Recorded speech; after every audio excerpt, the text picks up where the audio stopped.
as someone who can manage the ad account fully. You'll assign that. You'll then add your payment info. And once you've added your payment info, what you want to do next is go to View Payment Methods.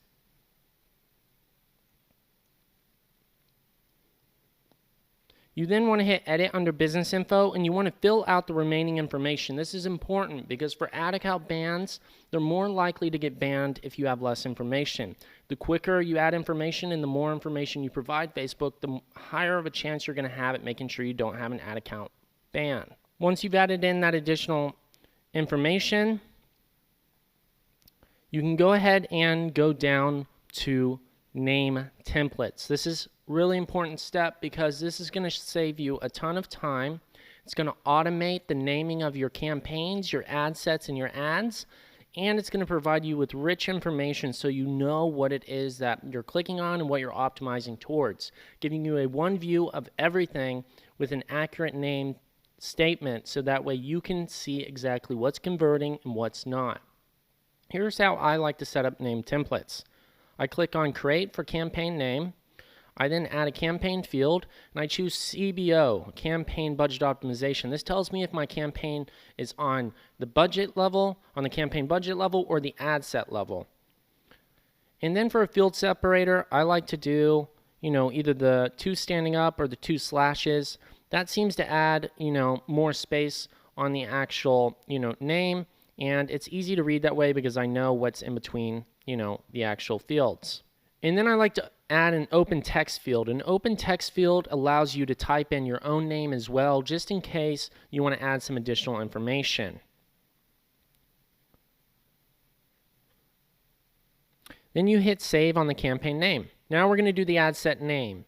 And what we're going to select is under ad set fields, we're first going to choose the country, so that way we know where this is being targeted to.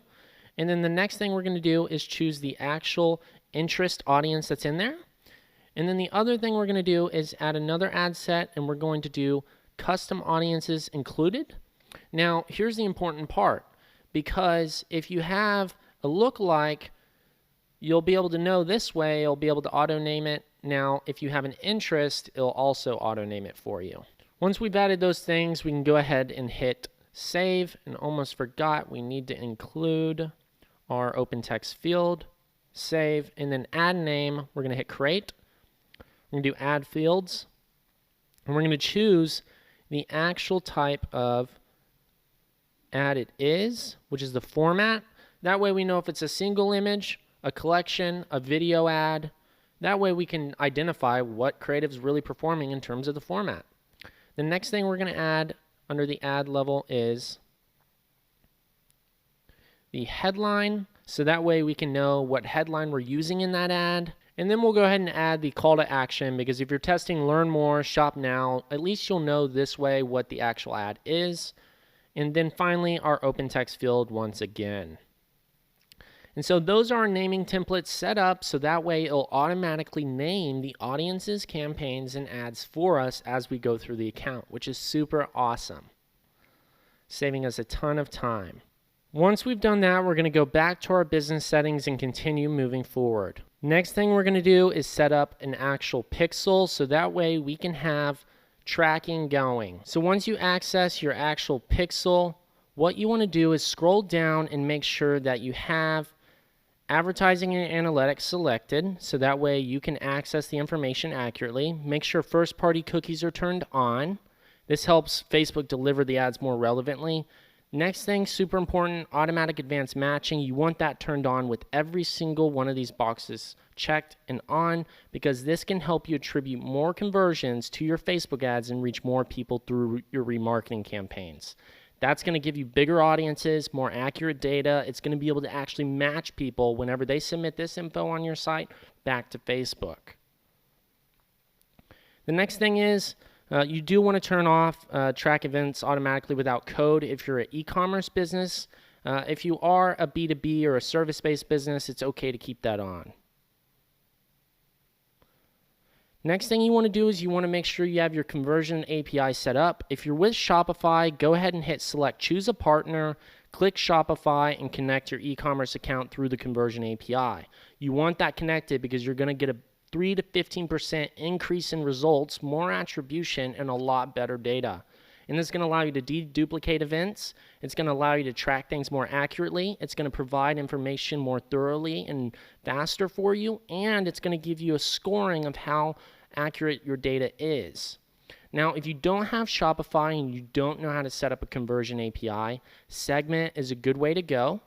There is a link below this video to use this. That allows you to connect the conversion API pretty seamlessly. It's very easy to use. We use it, and that's going to be able to send data to your actual pixel in a more concise way. Next thing you want to do, once you have your event set up, you want to make sure you have aggregate event measurement. And in order to configure those web events, you need to go to brand safety in your business settings and click on domains. And keep in mind, all of these steps we're taking right now are the recommendations post iOS 14.5 and iOS 15, because this is going to make sure that you have everything compliant, you're getting accurate data, and these are the steps you need to take. So we're going to go ahead and add in our domain. Once you add in your domain, you're going to want to verify it. They give you a few options. I'm no website expert, so I'm not going to be able to visually show you how to set this up, but it's pretty self-explanatory. They give you the steps. So go ahead and choose one of these options that you're most comfortable with. And once you take those steps, it can take anywhere between 24 to 48 hours. It even may take up to 72 hours in some cases. Right, here's what Facebook's saying. And once you do that, you want to verify your domain. Once your domain is verified, you're going to go back to your events manager and you're going to click on your domain and hit manage events. Now, if you're an e-commerce business, this is a good view of what things should look like. You want to have your purchase as the #1 priority event because that's the optimization goal we want to go for. If you're actually looking to increase your sales, we need purchase to be the highest priority. The next one is add to cart. The reason is because some people add to cart, others will hit buy now, and it kind of skips the whole initiate checkout process, so you don't get as much data there. So it's really important just to stick with the add to cart as the next option, then initiate checkout, then view content, add payment info, and then any other events that you would like to choose, you can do so. This is going to make sure that all of the data going through Apple's network and then being sent back to Facebook is being sent in order, so that way it can show up in your ad account. Once you do that, you want to hit submit, and it can take up to 72 hours for this to all configure. So once you've gone ahead and verified your domain, you've added the pixel settings, and you've also did your aggregate event measurement set up by ranking your priority events, what you're going to want to do next is go ahead and scroll down to Security Center, and we're going to want to make sure your business manager is fully secure. This is really important because you want to make sure nobody can get into it, and not only that, but the more this is actually secure, Facebook's going to trust your business more because they don't have to worry about anybody getting into your account. And for people who actually travel quite often, if these settings aren't set up, if you are managing your Facebook ad account here, and then let's say you go on a business trip to a different state or a different country, you could get locked out of your business manager and your ad account could get locked just for traveling. So it's kind of like a banking system where if you swipe your card in a state or country that you're not normally in, obviously the bank's going to flag it. So you need to make sure that you have all the security parameters in place, because if you do, the chances when you actually travel are going to diminish whenever you could potentially get banned. It's going to go down drastically. So what you want to do now is make sure that you have two-factor authentication turned on, and I would do it for everyone because that's really important. That way, nobody can gain other people's information in your business and then access it. They always have to have not only the person's info, but their phone, and that's pretty hard to do. Once you've activated that setting, you want to add another admin, and you need to get them to approve it, so that way you have 2 admins in your business. The final thing is you want to hit Start Verification on your actual Facebook Business Manager. This part's important, so make sure all this information is filled out correctly. Now, you want to make sure that if your business is registered in the States or wherever you are in the U.S., you want to upload the information that's legal here. Now, if you're in Europe or if you're in Australia or if you're in a different part of the world, I know we have over 25 different countries of students in this actual course. So this information is going to be different for every single one of you depending on where you are in the world. So you're going to want to make sure you follow the official documentation of whatever the process is with your country or state for making your business legitimate and uploading that correct information in Facebook.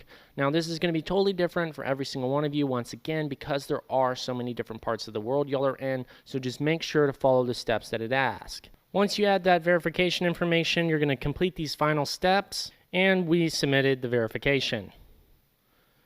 Now, it shouldn't take very long for them to verify your business. It can take, once again, up to 72 hours. The final step is going down to your business info and completing the rest of this information. So we'll go ahead and hit edit under your business name, and we're going to add your primary page, which is your Facebook page, because you want to associate a Facebook page with your business manager, and you do want to update this little icon. I know it sounds kind of, tedious, but this actually does make you more legitimate of a business because it shows that you're actually filling in the right information, and they have a logo to put with your actual business.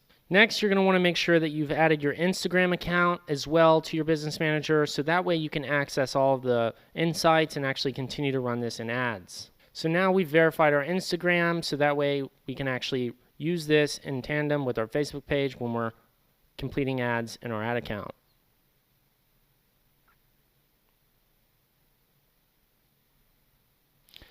Now, if you have an e-commerce store, you should be able to connect your catalog to Shopify automatically, and it should automatically create one for you. So just double check to see if it did create one for you. If not, go to your Shopify account and check to see if it's there. If it's not, then you can always set one up because there are partners that you can connect it to, and Shopify is one of them. Now that we've completed all these steps, you'll be able to start creating ads in your ads manager.